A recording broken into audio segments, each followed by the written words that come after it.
Welcome to the Shearwalls online tutorial for the US edition. In this video, we will demonstrate how quickly a structure can be made using the Shearwalls software. The structure plans inside this video is inspired by the tutorial 3 available in the CWC website under user guide. Note that the following video is in real time without any cuts. Before building the model, we will define some settings such as the site information. We will also set the wind load generation procedure to the ASCE 716 direction method and modify settings that will affect the design later on in the process.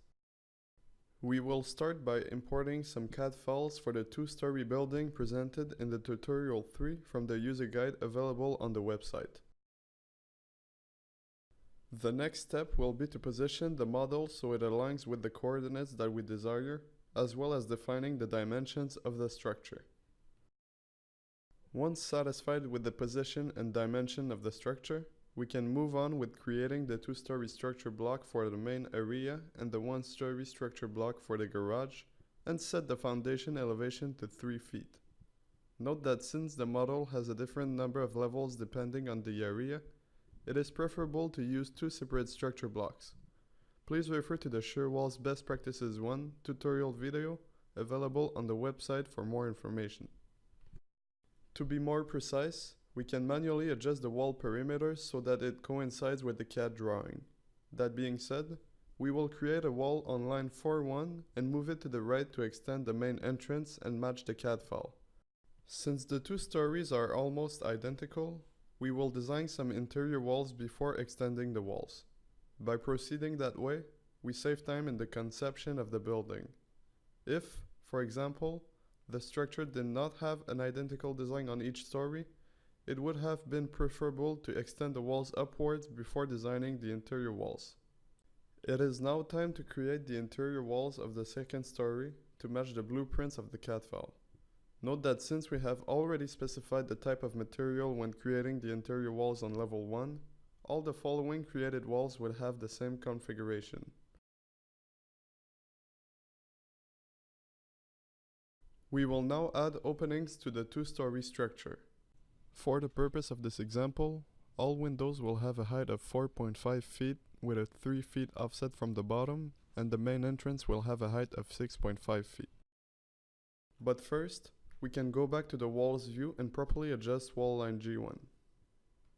As for the openings, since the opening input will keep the same configuration, it is good practice to create the openings for all the windows first and the main entrance second, or vice versa.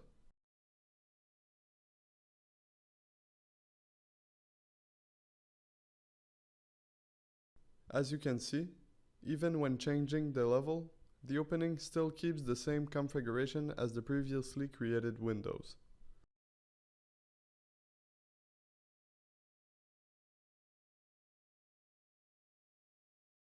Now, let's modify the offset from the bottom to 0 and height to 6.5 feet for the opening of the garage and the main entrance.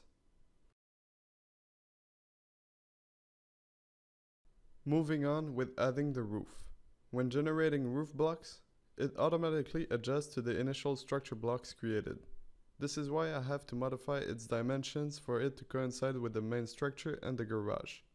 We will now modify some of the roof parameters to our liking. By clicking the building site icon, we can verify that the information regarding these loads are adequate. It is now time to add loads to our structure.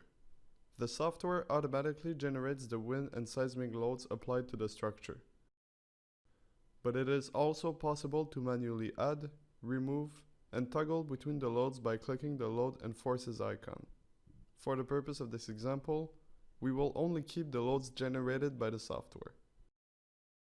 Now that we finished creating the model and generated the loads, we can run the design.